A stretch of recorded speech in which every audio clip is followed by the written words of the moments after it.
Bahin 31. Ahensya sang malaot nga mga espiritu.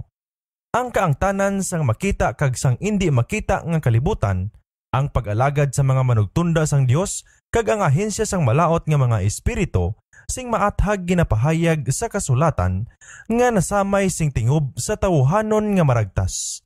May nagatubo nga huyog sa di pagtuo nga may ara sang mga malaot nga mga espiritu samtang ang mga balaan nga mga manugtunda nga ginpadala sa pag-alagad tungod sa ila nga mag-aagom sang kaluwasan.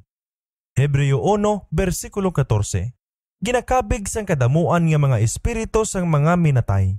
Apang ang kasulatan, wala lang nagatudlo nga mayara nga mga manugtunda, maayo kag malaot, apang nagapahayag sing di madinaduhaan nga mga pagpamatuod nga sila indi mga espiritu nga nagaguluwa halin sa lawas sang mga patay nga mga tao. Sang wala pa ang pagtugas ng tao, yara na ang mga manugtunda. Kaysang ginapahamtang ang sadsaran sang duta, nagaambahan sing tingob ang kabituunan sang kaagahon kag nagahinugyaw sa kalipay ang tanan nga mga anak sang Dios. Job 38, versikulo 7. Matapos mahulog ang tao sa pagpakasala, ang mga manugtunda ginpadala sa pagbantay sang kahoy sang kabuhi, kag ini sang wala pa ang tawo namatay. Ang mga manugtunda sa ilang mga kinaugali labaw sa mga tao, tungod ang salmista nagasiling nga ang tawo ginhimo sa kubos-kubos lamang sa manugtunda. Salmo 8, versikulo 5. Ginapahibalo kita sa kasulatan na nungod sa kadamuon kag sa gahom kag himaya sang langitnon nga mga tinuga, sang ila mga kaangtanan sa pagbulutan sang Dios kag sang ila mga kaangtanan sa buluhaton sa pagpanubos. Ang Ginoo nagpaligon sang iya trono sa kalangitan kag ang iya ginharian nagagahom sa tanan. Kag siling sang manalagna, nabatian ko sa palibot sang trono ang tingog sang madamong mga manugtunda. Sa atubangan nga hulot sang hari sang mga hari, nagahulat sila, mga manugtunda nga gamhanan sa kusog, mga manug-alagad niya nga nagahimo sang iya nahamutan, nagapamati sa tingog sang iya pulong. Salmo 103, versikulo 19, tubtob 21, bugna 5, versikulo 11. Napulo kalibo kag mga napulo kalibo kag linibo ka mga linibo ang mga langitnon nga manugtunda nga nakita ni Daniel. Si Apostol Pablo nagapahayag nga mga di maisip nga mga manugtunda. Daniel 7, versikulo 10, kag Hebreo 12, versikulo 22. Subong nga mga mensahero sang Dios, nagalakat sila kaangay sang dagway sang idlap sang kilat. Ezekiel 1, versikulo 14. Nagabadlak ang ila himaya kag madasig ang ila paglupad. Ang manugtunda nga nagpakikita sa lulubngan sang manluluwas, ang iya dagway subong sang kilat, kag ang iya panapton maputi subong sang niebe, nagpakurog sa mga bantay tungod sa kahadlok kag nangin subong sang patay nga mga tao. Mateo 28, versikulo 3 kag 4. Sang Sisinakirib, ang matinaas-taason nga hari sang Assyria, nagpakahuya kag nagpasipala sa Dios, kag nagpahog sa Israel sang kalaglagan, kag sa sinanggabi nagwa ang manugtunda sang Ginoo kag naghalit sang dulugan sang mga Assyrianhon sing 100 kag 8 kag 5 kalibo. Kag nagpapas sang tanan nga mga gamhanan nga tawo nga isganan kag sang mga manugdumala kag sang mga pangulo halin sa mga hangaway ni Senakirib. Gani nagpauli siya nga may kahuya sa nawong sa iya kaugalingon nga duta. Kaduhang Hari Kapitulo 19, versikulo 35, kag ikaduhang Kronika, Kapitulo 32, versikulo 21. Ang mga manugtunda, ginapadala sa buluhaton sang kaluoy sa mga anak sang Dios. Sa kay Abraham, upod ang saad sang pagpakamaayo, sa mga gawang sang Sodoma, sa pagluwas sang matarong nga Lot, halin sa iya kalaglagan. Sa kay Elias, sang mamatay na siya sa kakapoy, kag kagutom sa kahanayakan. Sa kay Eliseo, nga may mga kangga kag mga kabayo nga kalayo nga naglibot sa dutay nga banwa nga ginpuguhan sa iya mga kaaway. Sa kay Daniel, sang nagapangita siya sang langitnon nga kaalam sa luwang sang hari nga pagano kag ginpabayaan agud ipakaon sa mga leon. Sa kay Pedro, sang ginhukman siya sa kamatayon sa makangilidlis nga bilangguan ni Herodes. Sa mga binilanggo sa Pilipos, sa kay Pablo kag sa iya mga kaupdanan sa kagabihon sang bagyo sa dagat, sa pagbukas sang paino-ino ni Cornelio sa pagbaton sang Biblia. sa pagsugo sa kay Pedro nga may balita sang kaluwasan sa mga dumuluo nga hentil. Busa ang mga balaan nga mga manugtunda sa tanan nga mga panag-on nag-alagad sa mga tinawo sang Dios. Isa ka manugtunda nga manugbantay ang ginhatag sa tagsa ka sa mulunod ni Kristo. Ining langit nun nga mga manugbantay nagatabang sa mga matarong halin sa gahom sa mga malaot. Inigin kilala mismo ni Satanas sang siya nagsiling. Nahadlok bala si Job sa Dios sa wala sing pulos? Wala mo bala siya pagkudali palibot kag sa iya balay kag sa tanan nga iya sa tagsa kaluyo? Job Kapitulo 1, versikulo 9 kag 10. Ang paagi nga ginahimo sang Dios sa pagbantay sa iya mga tinawo nagapahayag sa mga pulong sang salmista. Ang managtunda sang Ginoo nagpahamtang sang dulugan sa palibot sa mga nagakahadlok sa iya kag nagaluwas sa ila. Salmo 34, versikulo 7. Siling sang manluluwas na hanungod sadtong mga nagatuo sa iya, andam kamo nga indi magtamay sang isa sining mga magamay. Kay nagasiling ako sa inyo nga sa langit, ang ila mga manugtunda nagatulog sing dayon sa nawong sang akon amay nga yara sa langit. Mateo 18, versikulo 10. Ang mga manugtunda nga gintanduan sa pag-alagad sa mga anak sang Dios makapalapit sa tanan nga yara sa iya atubangan. Busa ang katawuhan sang Dios nga dayag sa madayaon nga mga gahom kag sa wala nagakatulog nga kahisa sang prinsipe sang kadulom kag nagapakisumpong sa tanan nga kusog sang kalautan, ginapasalig sang walay langan nga pagbantay sa mga langit nun nga mga manugtunda. Kag wala ginhatag ini nga pagpasalig sa wala man sing kinahanglan. Kung ang Dios naghatag sa iya mga anak sing saad sang bugay kag pagbantay, ina tungod kay mayara nga gamhanan nga mga galamiton sang kalautan nga ila pagasugataon, galamiton nga madamo, malig-on sa ila tinutuyo, kag wala ginakapoy nga ang ila labing dako nga gahom wala sing isa nga mapanalipdan sang iya pagkaignorante kag indi pagpamati. Ang malauton nga mga espiritu nga sa ginsuguran, gintuga nga wala sing sala, kaangay sila sa kinaugali sa gahom kag sa himaya sa mga balaan nga mga tinuga nga subong mga mensahero sang Dios. Apang nahulog sila tungod sa sala, naghimbon sila sing tingob sa di pagtahod sa Ginoo kag sa kalaglagan sang katawuhan. Nga nagtingob upod kay Satanas sa iya pagribok kag kaupod niya ang pinanubol halin sa langit, sila sa bugos nga katuigan nagabulig sa iya pagpakig-away batok sa langit nun nga kagamhanan. Ginasugiran kita sa kasulatan sang ila pagtingob kag pagginuberno, sang ila nagkalain-lain nga palangakuan, sang ila kaalam kag pagkalalang, kag sang ila malaot nga mga tinutuyo batok sa paghidait kag kalipayan sa mga tao. Ang maragtas sang daan nga katipan kun kaysa nagasambit sang ila pagkabuhi kag paagi. Apang ang mga panahon nga si Kristo yara sa duta sa amuman nga mga malaoton nga mga espiritu nagpakita sang ila gahom sa labi ka pintas nga paagi. Si Kristo nagkari sa pagsugod sang plano nga ginhimo sa pagtubos sang tao kag si Satanas namatod sa pagbayaw sang iya kinamatarong sa paggahom sang kalibutan. Nagmidinaugon siya sa pagtukod sang Diyos sa tagsa kabahin sang duta, luwas sa duta sang Palestina. Sa amo gid lang nga duta nga wala sing bugos nagpasugot sa paghaylo sang manugsulay. Si Kristo nagkari sa pagpabanaag sa mga tawo sang kapawa sang langit. Diri sini ang duha ka mga magkasumpong nga mga gahom nagaangkon sang pagpangibabaw.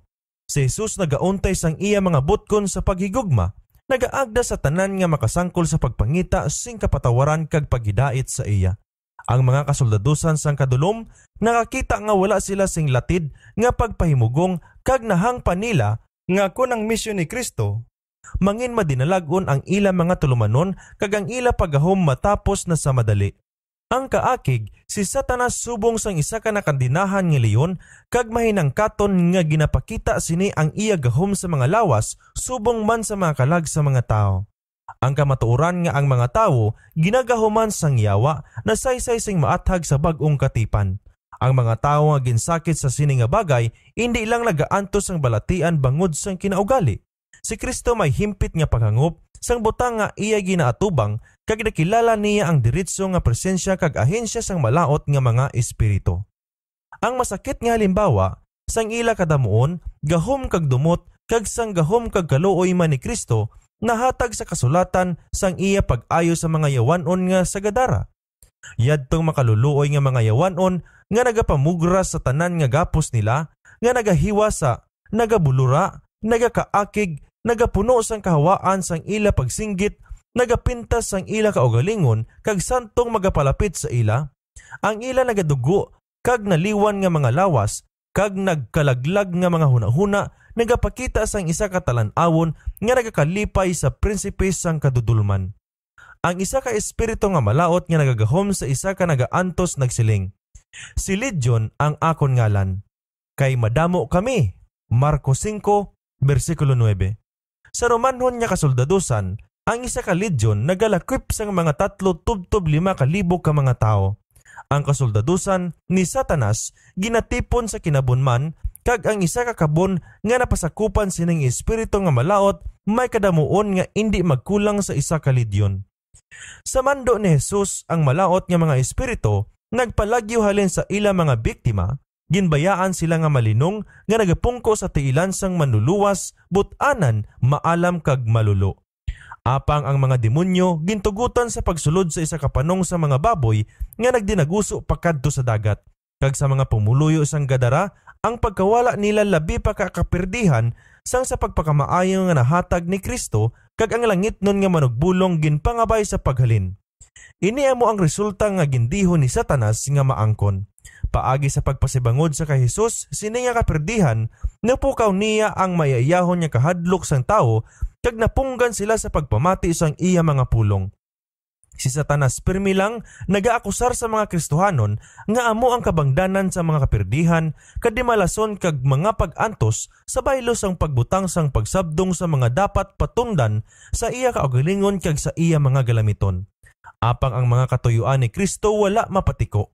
Gintugutan niya ang mga laot nga mga espiritu sa paglaglag sang panong sa mga baboy, subong isa ka pagsabdong sadtong mga Hudyo nga nagasagod sining mahigko nga mga sapat bangod lamang sa kwarta. Kung wala pagpunggi ni Kristo ang mga yawa, naglumpat kun tani sila sa dagat, hindi lang ang mga baboy, apang ang ilaman mga manugbalantay kag mga tag-iya. Ang pagluwas sa mga bantay kag sang mga tag-iya bangod gid lang sa iya gahom, nga gingamit sang may kahanuklog sa pagluwas sa ila. Dugang pa, ini nga ginpahanugutan nga matabo, agod ang mga gintutunan, makakita sing mapintas nga gahom ni Satanas sa tawo man ukon sa sapat. Handom sang manluluwas nga ang iya mga sumulunod, may ihibalo sa ila kaaway nga ila pagasugataon, agod indi sila madaog, ukon madayaan sang iya sini nga pahito. Iya man kabubuton nga ang mga tao sa sina nga duta, makakita sang iya gahom sa pagbugras sang mga gapos ni Satanas, kag pamuhian ang iya mga bihag. Kag bisan mga nagtaliwan na si Jesus, ang mga tawo nga mga makatilingala nga naluwas, nabilin nga nagabantala sang kaluoy sang ila manluluwas. Ang iban pa nga subong man sini nga mga hitabo nasulat sa mga kasulatan. Ang bata nga babae sang Sirofenisyahanon nga babaye nga ginpuy-an sang yawa, nga gintabog man ni Jesus sang iya mga pulong. Marcos 7, versikulo 26-30. Ang isa nga bulag kag apa nga mayawa. Mateo 12, versikulo 22. Isa ka pamatanon nga may apa nga espiritu nga permi nagahaboy sa iya sa kalayo kag sa tubig sa paglaglag sa iya. Marcos 9, versikulo 17-27. Ang yawa nga nagsakit paagi sa isa ka espiritu sang mahigko nga yawa. Lucas 4, versikulo 33-36. Nagdisturbo sang kalinong sang inugpahuway sang sinaguga sang Capernaum, ang tanan ginpang-ayo sang mahinuklugon nga manluluwas. Sa halos tag sa kahigayon, si Kristo naghambal sa mga demonyo bilang maalam nga mga tinuga nga nagamando sa ila sa pagwa sa ila mga biktima, kag indi na nga mas ang magpaantos sini sa ila. Ang mga sumilimbas sang Capernaum sa pagpakita nila sang iya dakong gahom, kag ang pagkaurong nag-abot sa tanan, kag naghinambalanay sila. Ano bala ining pulong? Kaysa may pagbulutan kagahom, nagasugo siya sa mga espiritu nga di matinlo kag nagwa sila. Lucas 4, versikulo 36. Iyadtong ginapuy-an sa mga yawa sa kinaandan, ginapahayag nga yara sa isa kakahimtang sang dako nga pag-antos. Apang may yara nga wala malakip sa sini nga pagsulundan. Agod nga makaangkon sang gahom nga labaw sang sa kinaugali, ang iba nagabaton sang impluensya ni Satanas. Ini sila sa pagkamatuod, wala sing kasuayon batok sa mga yawa. Upod sa sining kabon, yadtong mga espiritu sa mga manugpakot. Si Simon Magos, si Elimas ang salamangkero, kag ang dalagita nga nagasunod-sunod sa ila ni Pablo kag Silas sa Pilipos. Wala sing yara sa dako nga katalagman sa impluwensya sang malaot nga espiritu sa sadtong nagapanghiwala sing pagkaamo kag pagpanghikot sang yawa kag sang iya mga manugtunda, wala sa payan sang tuhoy kag bugana nga pamatuod sang mga kasulatan. Tubtob nga kita wala na sing nahibaluan sang ila mga pagdaya, may ila sila nga di maisip nga bintaha. Madamo ang mga nagapalamati sa ila mga hutik kag nagahuna-huna sila nga nagasunod sila sa ginatudlo sang ila kaugalingon nga kaalam. Iniya mo ang kabangdanan nga samtang naghilapit kita sa katapusan nga panagon, si Satanas nagapangabudlay upod sang dako nga gahom sa pagdaya kag paglaglag. Ginapalaptan niya sa bisan diin lamang ang pagtuo nga wala siya nagakabuhi. Iya nga pahito ang pagtago sang iya kaugalingon kag sang mga paagi niya sa pagpangabudlay.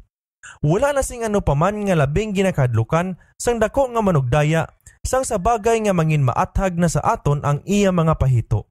Agod nga matago ang iya matuod nga kinaiya kag mga tinutuyo, ginhimo niya ang iya kaugalingon nga mapakilala nga isa ka indi makapukaw sang labing mabaskog pangabalatyagon sang sa pagtamay ukon pagdumot. Namuot gid siya nga mapintahan siya subong isa ka kaladlawan ukon kangilaran nga bagay, wala korte, tunga tawo kag tunga sapat, malipay siya nga mabatian ang iya ngalan sa mga linahog-lahog kag mga paghikay-hikay sa mga tawo nga nagahuna-huna sa ila mga kaugalingon nga mga maalam kag madamo sing nahibaluan. Bangod sining iya pagkamaskara, sa iya nga kaugalingon sing may kasampaton nga ang pamangkot malapnagon nga ginapamangkot. May amo bala sina nga tinuga nga nagakabuhi? Isa ini ka pamatuod sang iya kadalagan nga ang mga teorya sa paghatag sang butig nga pinakaathag nga pamatuod sang mga kasulatan gilayon ginbaton sang pangpagtuluhan nga kalibutan. Kag bangod nga si Satanas madali makagahom sang panghuna-huna sang mga wala makatalupangod sang iya impluwensya nga naghatag sang pulong sang Dios sa madamo nga mga ehemplo sang iya malala nga buluhaton, ginabuksan sa aton atubangan ang iya sekreto nga mga kusog kag busa nagabutang sa aton sa pagbantay batok sa iya mga pagsulong. Ang gahom kag kahisa ni Satanas kag sang iya panong kung tani magpahangawa sa aton kung hindi lang abi nga makakita kita sing dalangpan kag kaluwasan sa labaw nga gahom sang aton manunubos. Ginalig-on naton sing maayo ang aton mga balay paagi sa mga tornilyo kag mga kandado sa pagpangapin sang aton pagkabutang kag sang aton mga kabuhi sa mga tawo nga malauton. Apang talagsa lang kita nagapanumdum sa mga malaot nga mga manugtunda nga walay untat sa pagpalapit sa aton nga sa iya mga pagsalakay wala kita sa aton lang kaugalingon nga kusog sang pahito o kon paagi sa pagpanagang. Kung sila pagkasugtan, mahimo nila gumunon ang aton mga Pinoyino, tublagon kag sakiton ang aton mga lawas, laglagon ang aton mga pagkabutang kag ang aton mga kabuhi. Ang ilang mga nagaisahanon nga kalipay yara sa pagkailo kag mga pagpangalaglag. Makatalagam ang kahimtangan sadtong magasupak sang gahom sang langit kag magpasakop sa mga pagsulay ni Satanas, tubtob nga ang Dios magsikway sa ila nga pagahuman sang mga malaot nga espiritu. Apang yadtong nagasulunod sa kay Kristo manginluwas sa katalagman sa idalom sang iya pagbantay kag pagtatap. Ang mga manugtunda nga labaw sa kakusog ginapadala halin sa langit sa pagpangapin sa ila. Ang mga malaot hindi makalakbang sa bantay nga ginabutang sang Dios sa palibot sang iya mga katawuhan.